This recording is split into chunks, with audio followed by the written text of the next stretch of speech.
आज हम पढ़ने वाले हैं, इसमें मुख्य जो राजवंश है वो है वाकाटक वंश। वाकाटक वंश में वाकाटक जो वंश रहा वह गुप्तों के अधीन रहा।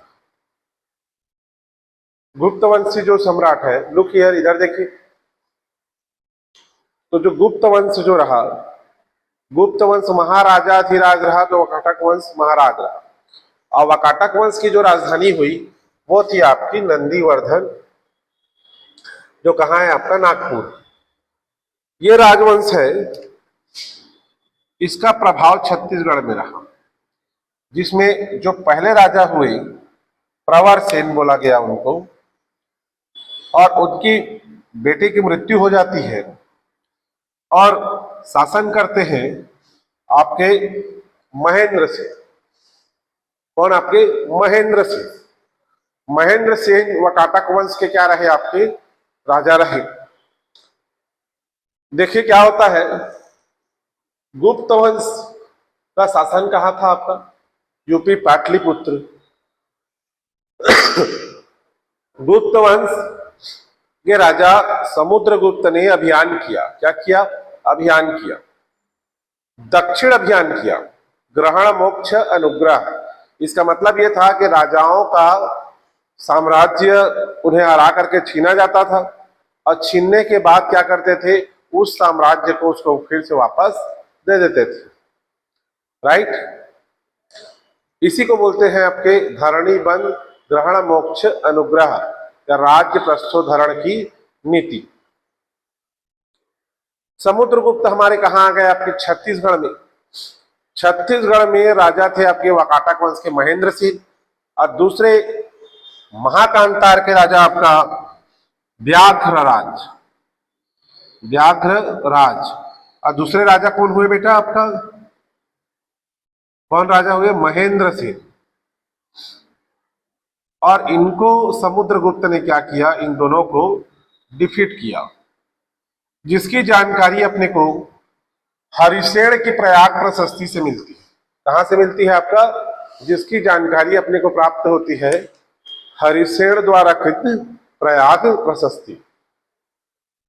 प्रशस्ति का मतलब होता है तारीफ। क्या होता है? जब भी हम उस किसी की प्रशस्ति कर रहे हैं, मतलब उसकी तारीफ कर रहे हैं। पहले जो जितने भी कवि हुए राजवंशों में जो रहा करते थे, वो सब चारण कवि कहलाए, और उन्होंने क्या किया? राजा महाराजाओं की तारीफ की, चाटुकारिता की, इसलिए उन्हें क्या कहा जाता है? चारण कवि कहा जाता है।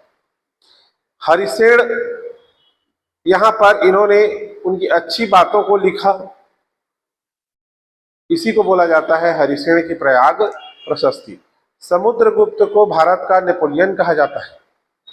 छत्तीसगढ़ के कोपरा गांव में रूपा देवी, समुद्रगुप्त की पत्नी के साथ छापका रूपा देवी महासमुंद जिले के कोपरा गांव से मिले हैं। तो कहा जाता है कि भाई समुद्रगुप्त जब हमारे छत्तीसगढ़ में क्या किए? आपका आक्रमण किए। ठीक है, सागर इधर ध्यान दो। आक्रमण किए तो होता क्या है कि महासमुंद जिले में रुके, इसलिए उस जगह का नाम क्या पड़ा है? अभी महासमुंद।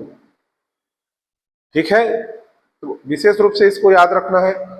आज हम भले ही जिला को क्लासिफाई कर दिए हैं, लेकिन इतिहासों के साक्ष्यों के आधार पर आज हम हर उस जगह को एक आइडेंटिफाई किया जा रहा है, प्रमाणित किया जा रहा है। ये इतिहास में कहीं ना कहीं इसकी भूमिका थी। आज यूपी में हमने क्या किया है? इलाहाबाद, तो दीन इलाही अकबर ने वंश चलाया था, उसको छोड़ करके हम आज उसका नाम क्या रखे हैं? आपका प्रयागराज। आज हमारे राजिम को भी क्या बोला जाता है? छत्तीसगढ़ का प्रयाग कहा जाता है। ठीक है, तो वाकाटक वंश समझ में आया ना? ठीक है, देखिए गुप्त वंश के जो राजा रहे उन्होंने आक्रमण किया और महेंद्र सेन व्याघ्रराज को हराया।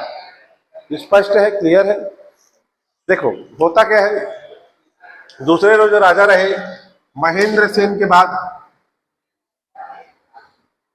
महेंद्र सेन, रुद्रसेन। कौन राजा हुए आपका? रुद्रसेन। उसके बाद आते हैं आपके प्रवर सेन सेकंड। ये रुद्रसेन का संबंध आपका कहाँ रहा? गुप्त राजाओं के साथ रहा।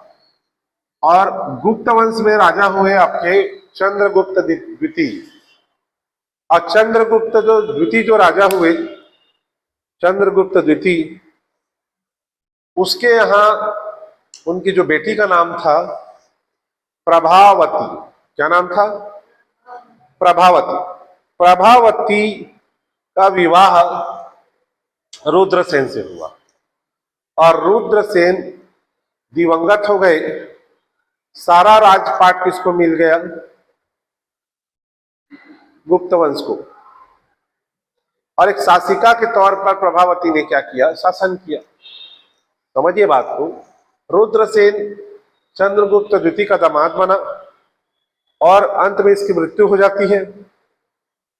मृत्यु होने पर सारा राजपाट किसको मिल जाता है? आपका चंद्रगुप्त द्वितीय को। ठीक है, जिसे विक्रमादित्य भी बोलते हैं। क्लियर? देखिए, तो ये इंफॉर्मेशन आप रुद्रसेन में सिर्फ यही याद रखिए। समय कम है, ज्यादा विस्तृत जानकारी आपको नहीं दे पाएंगे। प्रवरसेन, प्रवरसेन क्या रहा? इनका भी संबंध गुप्त शासकों से रहा। प्रवरसेन जो शासक रहे, इनके यहां कालिदास जी आए थे। तो कालिदास कौन है? देखिए, गुप्त काल में चंद्रगुप्त जो रहा, चंद्रगुप्त विक्रमादित्य, उनके यहां नवरत्न रहे। उनमें से एक नवरत्न थे आपके कालिदास। वरामी, ये जो है वरुचि, है ना, ये सब क्या थे? आपके नवरत्न थे। बैताल, शंकु, घटकरपर, ये सब क्या थे बेटा? नवरत्न में से एक थे। उसी में से कालिदास भी थे। कालिदास क्या किए? हमारे छत्तीसगढ़ अंचल में आए और देखा कि ये जो सरगुजा जो क्षेत्र है, कौन सा क्षेत्र है आपका? सरगुजा। यहां देखिए आपके रामगढ़ की पहाड़ी और यहाँ के खूबसूरत नजारे को देख करके इन्होंने बोला कि ये स्वर्ग का द्वार है। और यही रामगढ़ की पहाड़ी में बैठ करके रचना कर ली किसका? मेघदूत। मेघदूत किसका ग्रंथ है बोला जाए तो क्या है? कालिदास। मेघदूत, ठीक है, मेघदूत की रचना की, जिसका छत्तीसगढ़ी में अनुवाद किसने किया? आपका मुकुटधर पांडे ने किया। तो कालिदास जी का संबंध किससे है? आपका प्रवरसेन है, जो कि इसके दरबार में आए। महेंद्र सेन का समुद्रगुप्त से, रुद्रसेन का चंद्रगुप्त से, और प्रवरसेन का संबंध किससे रहा? तो कालिदास जी से। ये ऊपर के तीन जो राजा रहे, महेंद्र सेन, रुद्रसेन, प्रवरसेन, इनका संबंध गुप्त से रहा। आगे जो राजा होंगे तो उनका नल वंशों के साथ संबंध कैसा रहा, इसको हम अगले वीडियो में बताएंगे आपको। आप विशेष रूप से क्लासिफाई कर करके चीजों को पढ़िए और इतिहास को, राष्ट्रीय स्तर के इतिहास को और छत्तीसगढ़ के इतिहास को, ये दोनों को आप एक साथ मर्ज करके पढ़ेंगे, तभी आपको घटनाक्रम समझ में आएगा। एकांगी होकर के पढ़ेंगे तो कहीं ना कहीं कठिनाई होगी। धन्यवाद। जय छत्तीसगढ़ महतारी, जय छत्तीसगढ़।